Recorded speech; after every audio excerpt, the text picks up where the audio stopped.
akan disampaikan oleh Dewan Pengurus Syuro Robitoh Alawiyah, yang dalam hal ini akan disampaikan oleh Al-Habib Muhsin bin Idrus Al-Hamid. Kami persilahkan. Bismillahirrahmanirrahim. Alhamdulillah Rabbil Alamin. Salawatullah wa malaikatihi wa anbiya'i wa rasulihi wa jami' khalqih ala Sayyidina Maulana Muhammad alaihi wa alaihimussalam wa rahmatullahi wa barakatuh. Rabbi israh li sadri wa yassir li amri wahlul 'uqdatam min lisani yafqahu qawli. Assalamualaikum warahmatullahi wabarakatuh. Alhamdulillah,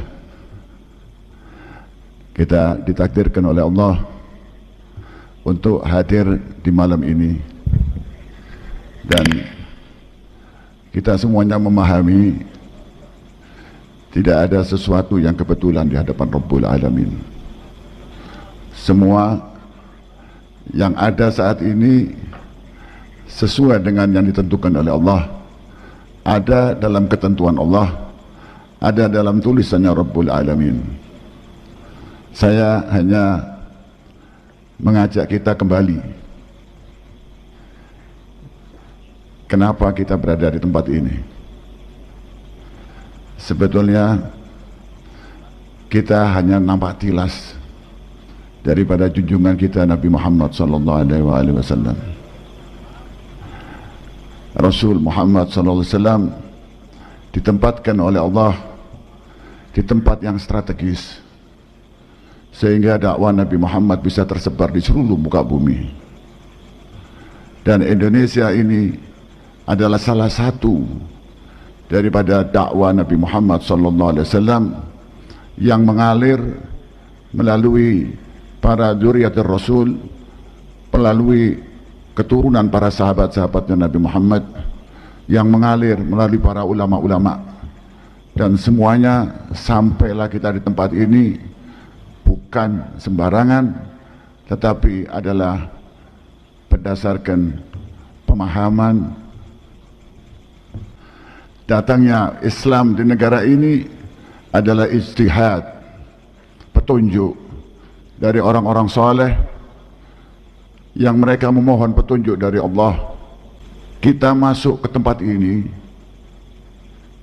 setelah tanahnya subur, disuburkan oleh para wali-wali yang datang lebih dahulu.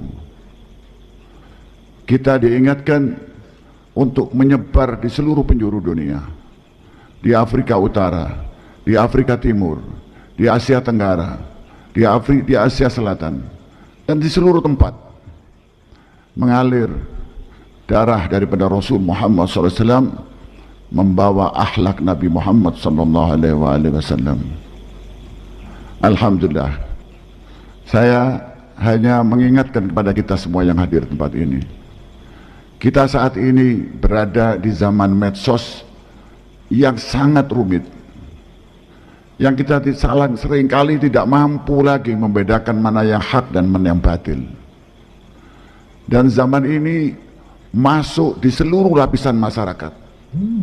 Zaman ini masuk di seluruh rumah tangga dan segala lapisan kehidupan, mulai anak kecil sampai orang-orang yang dewasa. Tidak bisa dibendung. Ini sunnah kehidupan.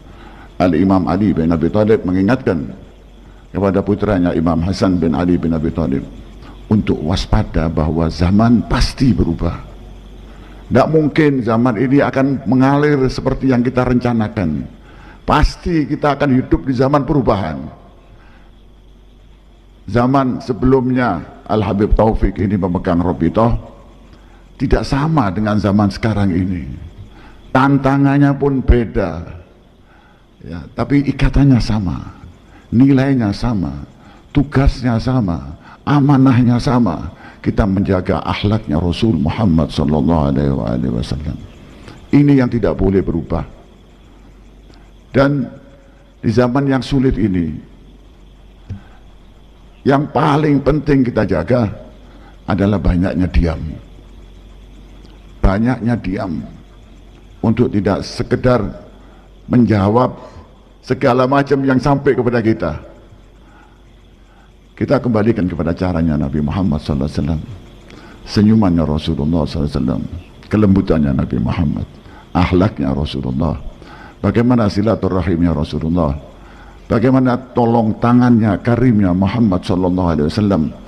Dan ini adalah amanah yang harus kita jaga. Alhamdulillah, saya yakin sudah banyak yang diperbuat oleh Robito saat ini, banyak yang sudah dilakukan, banyak perubahan yang kita melihatnya, walaupun masih ada catatan-catatan yang tadi saya sampaikan dengan Sekum. Kalau saya ucapkan di sini, jangan sekarang keras-keras kata dia, jangan keras-keras kata dia, nanti kita tulis saja insya Allah. Tapi ini amanah sudah dijalankan dengan baik, kita apresiasi apa yang dijalankan oleh Al-Habib Taufik dengan DPP-nya, dengan keluarganya, keturunannya, semuanya. Saya mengingatkan kepada semua yang hadir ini, yang kedua, itu yang pertama saya ingatkan, yang kedua, bahwa Robito Alawiyah ini tidak bisa berdiri sendiri. Kita merupakan bagian daripada umat. Tadi sudah disampaikan, kita merupakan bagian daripada umat. Ya, kita harus menjalin silaturahmi dengan seluruh ormas-ormas yang ada di muka Indonesia ini. Dan kita merupakan bagian yang tidak terpisahkan daripada NKRI ini. Apapun yang dilakukan oleh Robito Alawiyah, ujungnya, muaranya adalah perbaikan daripada akhlak umat Nabi Muhammad khususnya, dan umat nasional Indonesia, NKRI, bangsa Indonesia semuanya ini. Saya tidak akan menggurui terlalu banyak Habib Taufik, karena antum lebih tahu. Kita hanya membantu apa yang bisa kita lakukan surah ini untuk memudahkan, untuk mengingatkan, untuk menjaga amanah yang diberikan oleh Muktamar. Dan mudah-mudahan apa yang kita lihat hari ini amat menggembirakan kita, dan mudah-mudahan Mukernas ini akan bisa mengevaluasi, mengkoreksi, memperbaiki apa yang belum, dan kita melihat ke depan bagaimana kita menyiapkan Robito Alawiyah ini sesuai dengan yang diharapkan oleh Muktamar. Saya memohon kepada Allah, dan kita pasti semuanya yang hadir ini akan memohon kepada Allah, dan kita tidak pernah putus memohon kepada Allah untuk mendapatkan petunjuk hidayah, menjaga kebaikan, menjaga akhlak Nabi Muhammad SAW. Dan sebagai penutupnya, saya mohon kepada Allah, mudah-mudahan kita diberikan umur yang panjang oleh Allah, dimudahkan amalan-amalan kita, kemudian kita diingatkan oleh Allah untuk selalu mendekat kepada Allah. Rabbana dhalamna anfusana wa illam taghfir lana wa tarhamna lanakunanna minal khasirin. Rabbana hab lana min azwajina wa dhurriyyatina qurrata a'yun waj'alna lil muttaqina imama. Ya dzal jalali wal ikram, antar rahman antar rahim, antal maqsudana ya rabb, waridaka matlub waridaka matlub waridaka matlub, wa nas'aluka ya rabb minal khairi kulli ajili wa ajili ma 'alimtu min wa ma lam na'lam, wa na'udzu bika ya rabb minasy syarri kulli ajili wa ajili ma 'alimtu min wa ma lam na'lam, ya malikat dunya wal akhirah. Wa sallallahumma bi jamalika wa jalalika ala habibika wa mustafaka sayyidina maulana Muhammad abdika wa nabika wa rasulika nabiyul ummi, wa ati ya Allah habibika Muhammad ad-daraja al-wasila fil jannah, wa ala alihi wa sahbihi wa barik wa sallam, wa ila hadratin nabi Muhammad sallallahu alaihi wasallam wa asbaji wa ahli baiti wa dzurriyyati wa ashabi wa ummati wa walidina wa walidikum sirril Fatihah. Bismillahirrahmanirrahim. Rabbil alamin arrahmanir rahim maliki yaumiddin, iyyaka na'budu wa iyyaka nasta'in ihdinas siratal mustaqim siratal ladzina an'amta 'alaihim ghairil maghdubi 'alaihim waladdallin. Saya mohon maaf kalau ada hal-hal yang tidak sesuai yang diharapkan oleh peserta Mukernas, tapi insyaallah akan menjadi amanah untuk kita semua menjalankannya. Assalamualaikum warahmatullahi wabarakatuh. Waalaikumsalam warahmatullahi wabarakatuh. RA Robito Alawiyah adalah satu organisasi massa, ormas Islam, kemudian tipenya LSM, Lembaga Swadaya Masyarakat, organisasi massa Islam yang bergerak menghimpun WNI keturunan Arab Organisasi ini berdiri pada tanggal 27 Desember 1928, tidak lama setelah Sumpah Pemuda. Organisasi ini didirikan dan disahkan oleh pemerintah Belanda berdasarkan akta notaris Mr. A.H. van Ophuijsen nomor 66 tanggal 16 Januari 1928 dan mendapat pengesahan dari pemerintah Belanda pada tanggal 27 Desember 1928 atau 1346 Hijriah yang ditandatangani oleh G.R. Ed Brink, sekretaris pemerintah Belanda. Ya. Asalnya bukan untuk pencatatan nasab.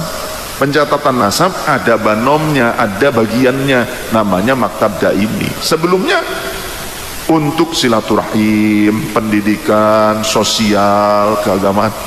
Asalnya seperti itu. Ya, ini disahkan oleh pemerintah kolonial Belanda di saat zuriyah Rasul, Ahlul Bait Rasul dari keturunan Wali Songo selalu melawan kepada Belanda, selalu mengerahkan gerilya untuk memberontak kepada pemerintah Hindia Belanda. Maka keturunan Rasulullah dari keturunan para wali yang menjadi pejuang kemerdekaan melawan para penjajah ini, mereka tidak mau mencatatkan nasab keluarganya. Karena apa? Kalau dicatatkan ketahuan di mana keluarganya, kalaupun orangnya tidak dapat, keluarganya yang ditawan dan dihabisi. Maka dulu para pejuang dari keturunan Rasulullah, dari keturunan Wali Songo, banyak di antara mereka selalu berpindah-pindah tempat dan keluarganya, anaknya sudah dititipkan kepada loyalis-loyalisnya. Sehingga kalau ada para penjajah ataupun penjajah itu, Belanda itu kecil, negara kecil. Orang Belanda yang didatangkan ke Indonesia itu sedikit. Lantas kenapa begitu lamanya? Karena sing akeh londo ireng. Karena sing akeh londo ireng. Londo ireng. Yang banyak itu pengkhianatnya. Orang Belandanya masih sedikit. Yang asli orang Belandanya sedikit. Yang banyak kenapa kuat kolonial itu, kenapa? Karena banyak pengkhianat bangsa yang rela mengorbankan anak bangsa sendiri